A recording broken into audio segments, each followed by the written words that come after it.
I think we're going to take a look at some of that. For instance, here we can see in this film the model, one of the models being handheld and walked about the property. There were very specific technical differences that were observed, but in this film, we see an object that some people might say is a model. It's hovering above what appears to be a tree and in front of a house. Is this one of his films? Or? This is one of Billy Meier's films, his earliest film from 1975. Some people would think by a string, but as you see this move off to the side, you notice the UFO hung for a moment at an angle, which is something that's impossible to effect with an object on a string. But it looks like so shaky and like being pulled up and down. Yes. And is this the usual way they fly? No, this was a demonstration flight, and some of what was accomplished here was the characteristic and to be expected movements would come from an object, a pendulum-like object, an object on a string. And then we see these other smooth and flowing movements as the UFO is moving about the tree. We're told that this was done for a couple of reasons. One, to actually demonstrate flight in a terrestrial environment, and two, to also give an out to skeptics who would have to say this cannot be an object from outer space. It would be too threatening to their belief systems. However, at a certain point, we can actually see the top of this tree swaying under the backwash of the UFO. And if we look back at the very opening of this film, we will notice that there's a great deal of space between the UFO and the sky, making it very, very unlikely that it could be an object suspended on a string. And why is this film so like blurry and like looks like an old film? I mean, well, it is an old film, shot in 1975 on a snowy and rainy day, according to Meier, and shot from a distance. So what we're seeing here is a rather poor quality film, to be sure. And we're just having to make the best of it ourselves in our understanding. Is this tree still there today? The tree is no longer there, as is the case in a couple of the other films and photographs that Meier took. And what do we see here? Here is a much clearer film segment that Meier took with a UFO hovering above a road, and we can see a car moving slowly to the left in the bottom. Oh, yeah, of that white frame. dot there, yeah. The white dot. We're going to see another one in a moment. We also notice that there is a tree branch with some leaves to the left. Meier was encouraged oftentimes to have objects in the foreground for perspective and calculating the distance. Here the craft is moved suddenly to the left, and it's exhibiting a characteristic floating motion that we're told is really the craft riding on the magnetic field of the Earth. In this film, we can see an object, a toy made in the 1990s, invented by physicists, called a levitron, that exhibits this type of movement as this object in these repeated frames floats above the base. We dissolve here into Meier's UFO as it too is exhibiting that type of hovering, pulsing movement on the magnetic field of the Earth as he was told. Now watch as the object will suddenly dart away in one frame, disappearing from view. How is that possible? Meier was told that they have technologies that allow them to move out of phase, out of dimension, within a part of a second. They can not only move out of dimension that quickly, they can also pop back into dimension. When the films were examined at Nippon TV, they discovered that indeed there had been no cutting and that the object not only disappears in one frame, but pops back in one frame just as suddenly as you see here. So where does it go while it's gone? Well, that's a good question. As we observe it here disappear one more time, we can wonder just exactly where it goes. I don't have an answer for it.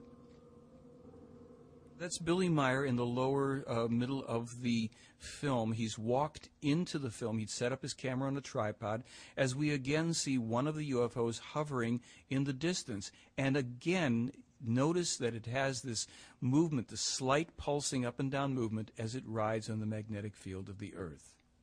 And this film? This film, Meier has the UFO as it comes in closer. He also zooms in on it a bit, and we will see two very dramatic effects of a light flashing there from the top. There, yeah. You see it? And then from the rim of the ship. Why is it flashing like that? That was not explained. As a matter of fact, when Meier mentioned it to them, to the extraterrestrials, they were surprised at that effect, and they wanted to see the film too. We see it again go on there. Now, as you watch this film, in a moment you're going to be able to observe more clearly that the craft is actually above the Earth. There's a bit of a hill or mountain just below the time codes there. So clearly this was photographed outside. This was filmed outside. And this is one of the films that the owners of Uncharted Territory, the Academy Award-winning special effects house, they viewed this film and determined that it was not a hoax.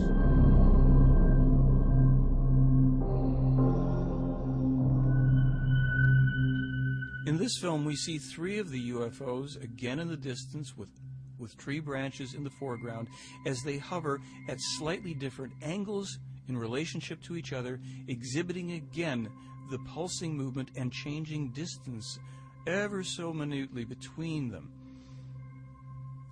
Uncharted Territory said that if they could duplicate Meier's films, they would have to go to CGI to do it, because these clearly are not models.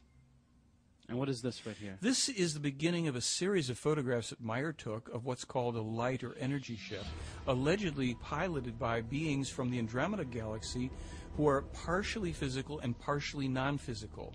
Very high-level, high-energy beings. They did not communicate directly with Meier, and he could not communicate with them. Interestingly enough, Lee and Britt Elders, 2 of the original investigators on the case, claimed that they also saw a phenomenon in the night skies like this in Switzerland while they were investigating the case. Photoshop expert David Biedny claimed that Meier had simply used a light fixture photographed against a black background to hoax these photographs, in particular one that he claimed was a double exposure. When another special effects movie expert who'd been in the business for 50 years viewed the same photograph that we're about to see in just a moment, he said that it was not a double exposure at all, but a triple exposure that must have been taken accidentally in camera. When Mr. Biedny was challenged to duplicate this photo to prove his point, he declined to even try. Is it this photograph right here? This is the one. Now, in the next one, this one, which is clearly not a double exposure, Mr. Biedny wouldn't even comment on it. This poses a problem for the skeptics because it clearly was not done outside the camera. And what is this thing that looks so interesting? Well, that's our wedding cake. Here, an even larger wedding cake UFO is photographed over a van on Meier's property, and Meier photographs it as well from underneath. These are very controversial photographs of the wedding cake UFO glowing a golden color at night. Here you can see various artifacts, trees, and perhaps light poles in the background. In this next photograph, Meier has a close-up of it, even larger, closer to the camera. And here, a telemeter disc moves off to the side, and the photograph of the tree and the car caused problems for skeptics who claim that this is really just a model tree and a model car. Here we can see the most dramatic of those photos as Meier photographs focusing on the distant large UFO, which is behind the car and not in front of it. Here the object is now clearer, hovering, and we can see the base of the UFO at night as it glows golden color with various protuberances underneath. In this next photograph, the center or the core, the top core of the UFO, the sleeve has been extended. If you take your time to do some measurements on it, you'll see that it's actually a different configuration.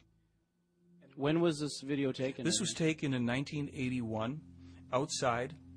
Meier has the camera set up.